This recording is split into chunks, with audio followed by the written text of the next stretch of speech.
വർക്കല സ്വസ്തിക് ജ്യോതിഷം യൂട്യൂബ് ചാനലിൻ്റെ പുതിയ വീഡിയോയിലേക്ക് എല്ലാ മാന്യ പ്രേക്ഷകർക്കും സ്വാഗതം. ഈ വീഡിയോയിൽ ഞാൻ പറയാൻ ഉദ്ദേശിക്കുന്ന കാര്യം രാശിചക്രത്തിലെ 20ാമത്തെ നക്ഷത്രമായിട്ടുള്ള പൂരാടം നക്ഷത്രം. ആ പൂരാടം നക്ഷത്രത്തിൽ ജനിച്ച വ്യക്തികൾ അവരുടെ ജീവിതത്തിൻ്റെ ഗുണത്തിനും ഉയർച്ചയ്ക്കും വേണ്ടി എന്തൊക്കെ ആരാധനാ സമ്പ്രദായമാണ് അനുഷ്ഠിക്കേണ്ടത്, ഓരോ ദശാകാലത്തും അവർ ചെയ്യേണ്ടതായിട്ടുള്ള പരിഹാരങ്ങളും ദേവതാധനവും ഏതൊക്കെ ഗ്രഹത്തെയാണ് അവർ ഉയർച്ചയ്ക്കും ഗുണത്തിനും സമാധാനത്തിനും ആരാധിക്കേണ്ടത് എന്നുള്ള വിഷയമാണ്. വീഡിയോയിൽ കിടക്കുന്നതിന് മുന്നേ വർക്കല സ്വസ്തിക് ജ്യോതിഷം യൂട്യൂബ് ചാനലിലെ എല്ലാ പ്രേക്ഷകരും ലൈക്ക് ചെയ്യുക, ഷെയർ ചെയ്യുക, സബ്സ്ക്രൈബ് ചെയ്യുക. പൂരാട നക്ഷത്രം, പൂർവാഷാഢ എന്ന സംസ്കൃത നാമം. പൂരാട നക്ഷത്രവും ധനുരാശിയിലാണ്. രാശിയുടെ അധിപതി വ്യാഴമാണ്. പൂരാട നക്ഷത്രത്തിൻ്റെ ദേവത, നക്ഷത്രാധിപതി എന്ന് പറയുന്നത് ശുക്രനാണ്.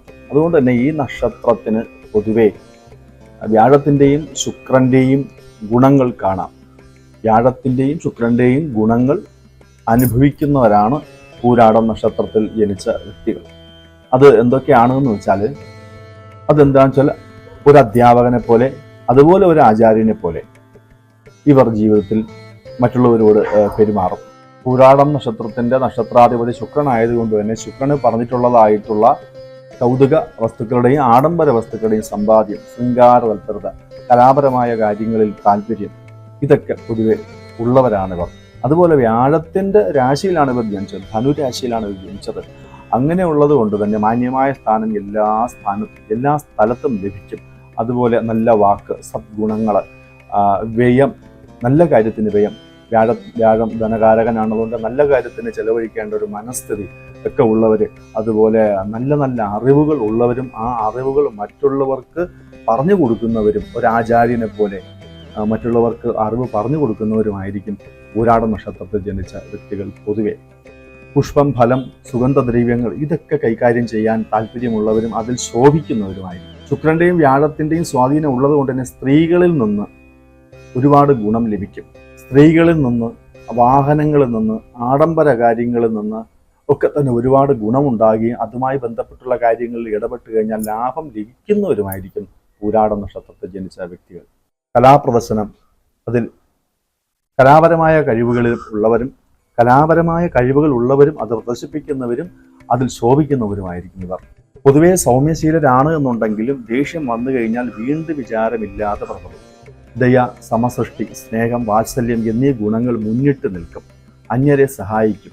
ന്യായമായ മാർഗത്തിലൂടെ മാത്രമേ ധനം ഉണ്ടാക്കൂ. ന്യായമായ മാർഗത്തിലൂടെ മാത്രമേ മുന്നോട്ട് പോവുകയുള്ളൂ. പൊതുവെ ഈ രാശിക്കാർ അങ്ങനെയാണ്.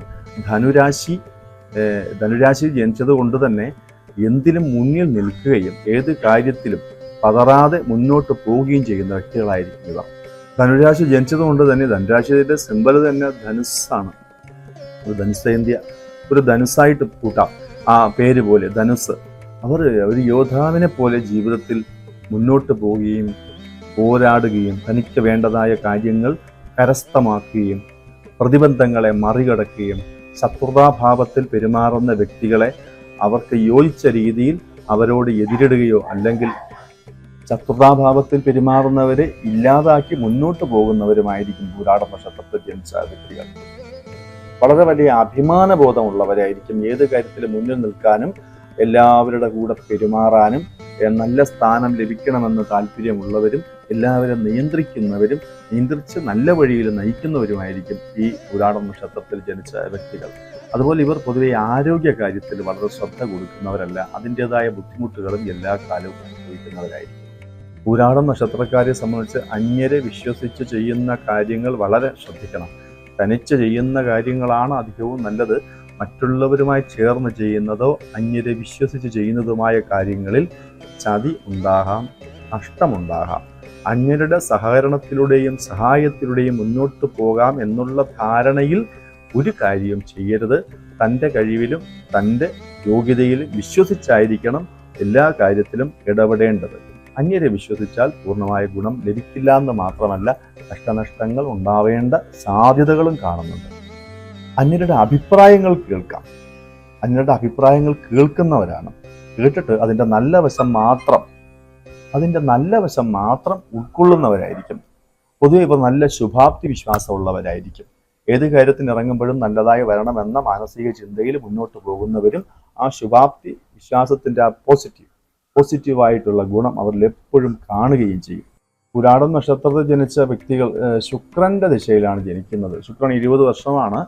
ഭരണി, പൂരം, പൂരാടം തുടങ്ങിയ ശുക്രന്റെ നക്ഷത്രങ്ങളിൽ 3ാമത്തെ നക്ഷത്രമായിട്ടുള്ള പൂരാടം.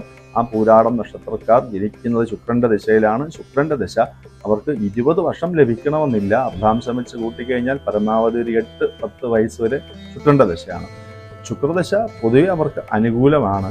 എന്നിരുന്നാൽ പോലും ബാല്യകാലത്ത് അരിഷ്ടതാദുരിത ക്ലേശങ്ങൾ ഉണ്ടാവാൻ യോഗ്യത ഉണ്ട്. അതുകൊണ്ട് തന്നെ കുഞ്ഞുങ്ങളായിരിക്കെ പൂരാട നക്ഷത്രത്തിൽ ജനിച്ച കുഞ്ഞുങ്ങൾക്ക് എപ്പോഴും മൃത്യുഞ്ജയ ഹോമം ചെയ്യുന്നത് നല്ലതാണ്. അതുപോലെ ദേവീക്ഷേത്രങ്ങളിലും യഥാശക്തി ഒരുപാട് കാര്യങ്ങൾ, പ്രത്യേകിച്ച് ഭദ്രകാളി തുടങ്ങിയുള്ള ക്ഷേത്രങ്ങളിലും ചൊവ്വാഴ്ചകളിൽ അരിഷ്ടതാ പരിഹാരത്തിന് വേണ്ടതായ പരിഹാരങ്ങൾ, അരിഷ്ടതാ ദോഷം പരിഹരിക്കാൻ വേണ്ടിയിട്ടുള്ള വഴിപാടുകൾ ചെയ്യുന്നത് വിശേഷമാണ്. അതുപോലെ ആ ശുക്രദശാ കാലഘട്ടത്തിൽ വിദ്യാഭ്യാസത്തിൻ്റെ തുടക്കമായതുകൊണ്ട് ഗണപതി പ്രീതിയും നല്ലതാണ്. ഏകദേശം 8-10 വയസ്സ് വരെയുള്ള കാലഘട്ടത്തിൽ പുരാടം നാളുകാർ വിദ്യാഗുണത്തിന് വേണ്ടിയിട്ട്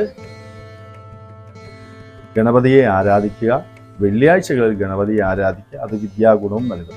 അരിഷ്ടതാപരിഹാരത്തിന് വേണ്ടി ശിവനെയും ഭദ്രകാളിയും ആരാധിക്കുക. വിദ്യാഗുണത്തിന് വേണ്ടിയിട്ട് ഗണപതിയെ ആരാധിക്കുക.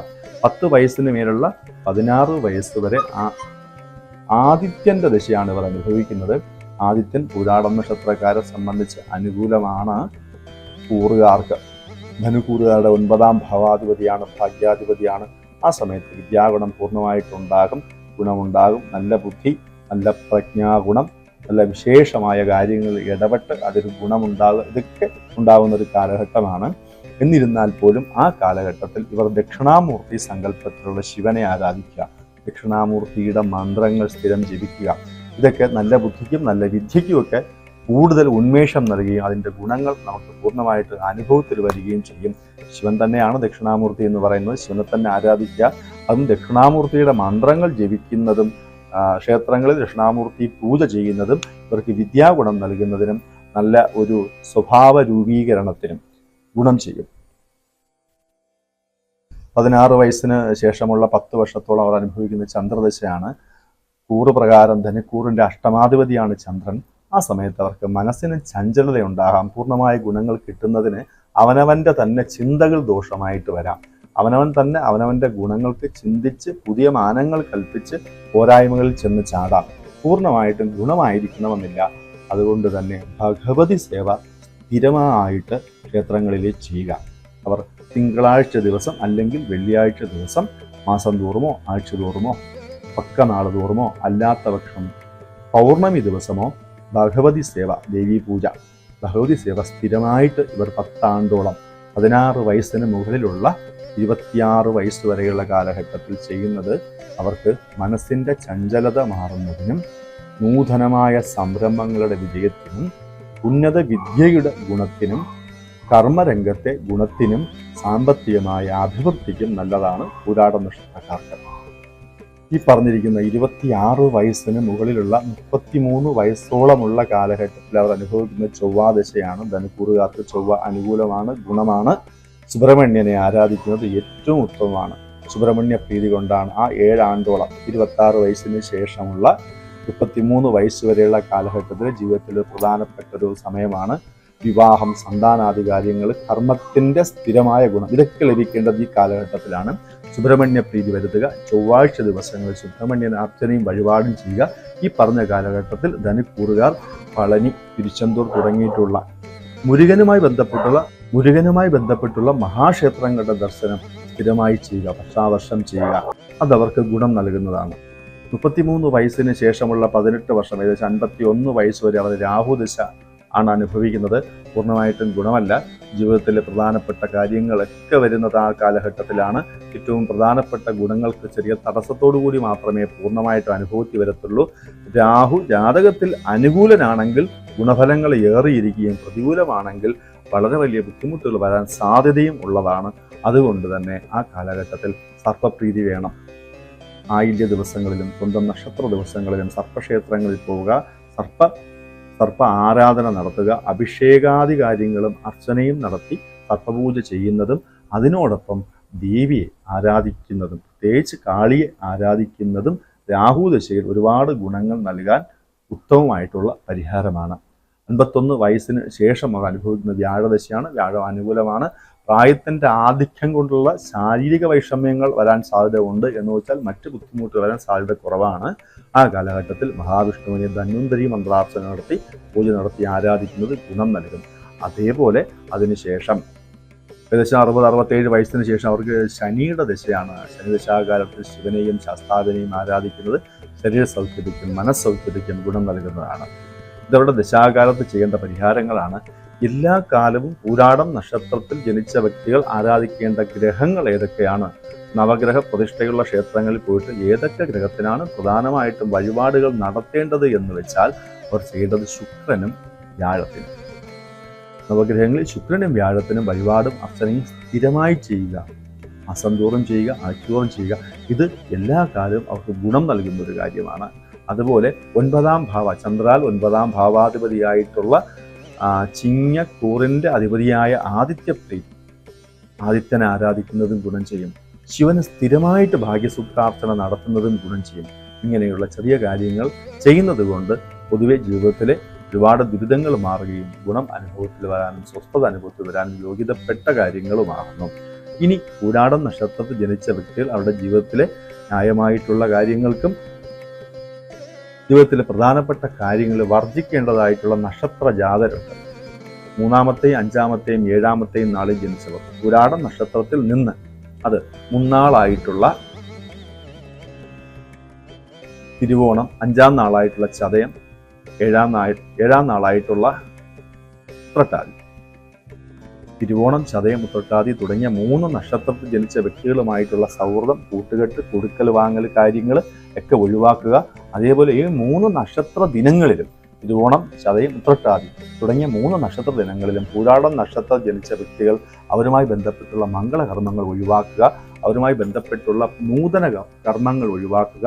അവരുമായി ബന്ധപ്പെട്ടുള്ള പ്രധാന ആഘോഷ കാര്യങ്ങളോ പ്രധാന മുഹൂർത്ത കാര്യങ്ങളോ ഉണ്ടെങ്കിൽ അതും അങ്ങ് ഒഴിവാക്കുക. അവർക്ക് അത്ര യോജ്യമല്ല. ഈ 3 നാളിൽ ജനിച്ച ആൾക്കാരെ അങ്ങ് ഒഴിവാക്കാൻ പറയുമ്പോൾ വിവാഹ വിഷയം എത്തുമ്പോൾ സ്ത്രീകൾ 3ാമത്തെയും 5ാമത്തെയും 7ാമത്തെയും നാളിൽ ജനിച്ച പുരുഷന്മാരെ ഒഴിവാക്കുക.